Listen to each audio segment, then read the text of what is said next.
Today, I'm going to explain The Great Battle, a 2018 South Korean historical epic action film that follows the story of the Tang dynasty's siege of the Ansi Fortress in 645 AD. The film begins with China's Emperor Taizong invading the Goguryeo kingdom in Korea. Because of his ambitious desire to conquer the entire land, he is known as the God of War. General Yon of Goguryeo sends 150,000 men to Mount Chupal to confront Taizong's army. While Emperor Taizong watches the battle from afar, confident in the strength of his army, Yon's men are determined to hold their ground despite being vastly outnumbered. Another hidden Chinese army, it turns out, attacks Yon's men from behind the lines, forcing them to retreat. Samul, one of the men, is distraught over his brother's death and decides to carry his body on his back until General Yon orders him to leave his brother. Only about 10,000 of the 150,000 men survived.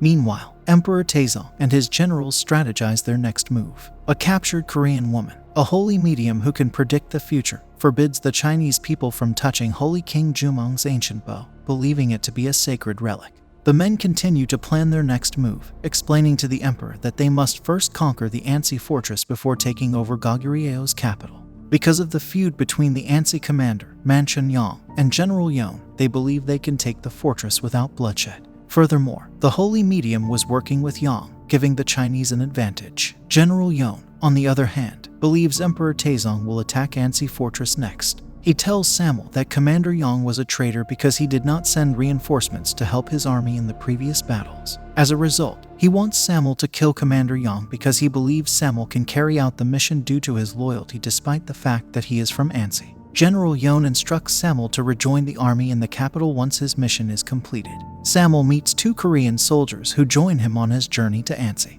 They assist a group of commoners whose carriage has become stuck in the mud, then ask one of them to accompany them to meet Commander Yang of Ansi. To their surprise, the person they are assisting is Commander Yang himself, who maintains his cool despite their suspicions. Yang's men inspect the soldiers' horses and determine that they are Taizong's spies, then slaughter them. Samul, on the other hand, manages to explain that he is descended from Ansi, the last of the Yulbo clan.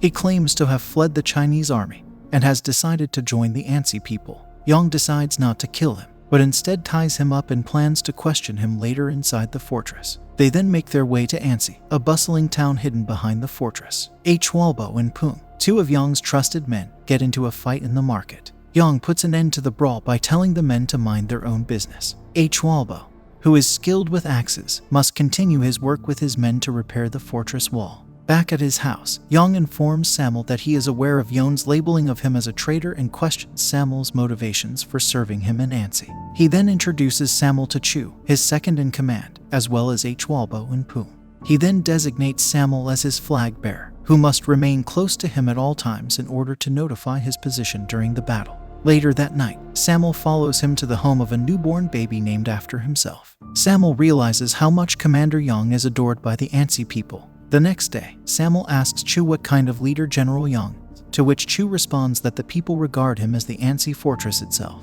Ansi will not be the same without him, he claims. General Yang searches for Paso, the cavalry commander, who turns out to be with his sister, Bi-ka. Yang wants to kill Paso for dating Bi-ka, but she defends him. The arrival of Chinese scouts interrupts their conversation. They deduce that Taizong and his army are not far behind and will soon attack the fortress. In preparation for the battle, General Yang requests that Samul examine his dagger and trim his beard. Samul knows it is the ideal time to murder Yang, but he cannot bring himself to do so. Yang notices Samul's shaking hands and realizes Samul was sent by Yon to kill him, but he tells him that if Samul wants to kill him again, he will have another chance. They then proceed to the battle. The main army arrives, a formidable foe to the 5,000 Ansi men.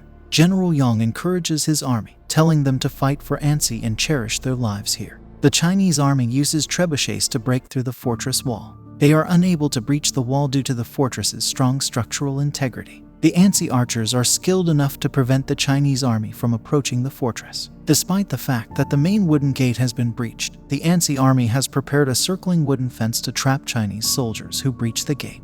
They then form a tight formation to push the soldiers out of the fortress. Emperor Taizong issues a retreat order. Back at his home, Commander Yang shows Samul his battle scars from fighting the Tang army and Yon's spies, telling Samul that killing him is pointless because Yon will just send another spy. The Ansi people are celebrating today's victory with a feast outside. Samuel asks Yang why he did not obey General Yong with his dagger. He tells him that it is his duty to protect the fortress, not to obey General Yong. He did not send his men to help General Yong's army because doing so would render the fortress defenseless. Later that evening, Taezong's army returns to attack the fortress, this time armed with siege towers and fire bows. Yang orders his men to prepare the oil pouches and burns the siege towers by striking them. He is almost killed by a spear, but Samuel defends him. He awakens after 4 days, relieving the entire town. Shu and the others, who had doubted Samuel's loyalty before, now admire him because he saved Yang.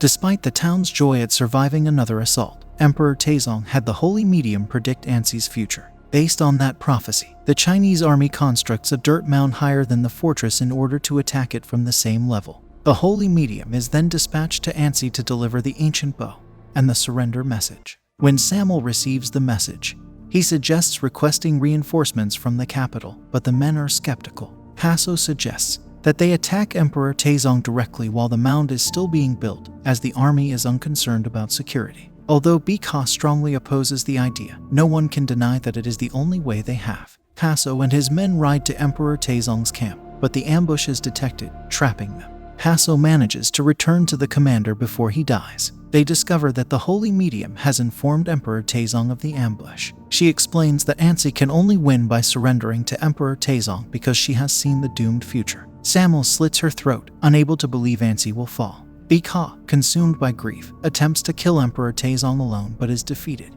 Her body is returned to the fortress so that General Yang can properly bury both Bika and Paso. He makes the decision to float their bodies down the river. Samuel chooses to visit General Yang. He begs General Yang to assist the Ansi people because, while Yang may be viewed as a traitor, he and the Ansi people are still Goguryeo people who fight valiantly for the country. Meanwhile, after seeing small children playing with dirt and rock, Yang gets the idea to topple the Chinese army's mound. He discusses his plan with local miners led by Wu Di, who agree that the local soil is made up of loose pebbles that can be easily topped if a cave system beneath the mound is dug. However, because the steep side of the mound points toward the fortress, they must perfectly time the toppling to prevent the Chinese soldiers from approaching the fortress by the time they topple it. The cave work is nearly finished after a few days. They intend to burn the mound structure's columns first thing in the morning. However, overnight rainfall filled the cave with water, rendering the columns too wet to be burned. Wu Di agrees to use axes to cut down the columns, sacrificing himself and his men to be buried beneath the mound. They cut the columns, and the mound collapses just as the Chinese soldiers approach the fortress. Yang and his men quickly take over the mound and drive off the remaining Chinese army, infuriating Emperor Taezong. He will not relent until Yang is dead, so the battle rages on for days, day and night, until Yang and his men run out of arrows and other ammunition. He orders one of his men to retrieve the Jumong ancient bow, which he intends to aim at Emperor Taezong while praying to the gods of Goguryeo for assistance. The Taezong army is closing in on them, but Yang's men are steadfast in their determination to protect their commander and hold their ground no matter what. The arrow escapes Yang's grasp and strikes one of Emperor Taezong's eyes, severely injuring him. General Yang's and his army's long-awaited reinforcements arrive, trapping the Chinese army on both sides. They flee, admitting defeat, while Commander Yang rejoices with the Ansi. He embraces Samuel from General Yang's army as he approaches him above the fortress. Emperor Taezong succumbs to his wounds and dies 3 years after returning home. Meanwhile, the Ansi Fortress is being rebuilt, and Goguryeo is at peace. Samuel prepares to return to the capital city to complete his military academy, bidding farewell to Commander Yang, who tells him he can return to Ansi whenever he wants. Subscribe to watch more videos like this, turn on notifications, and leave a like to help the channel out. Thank you for watching.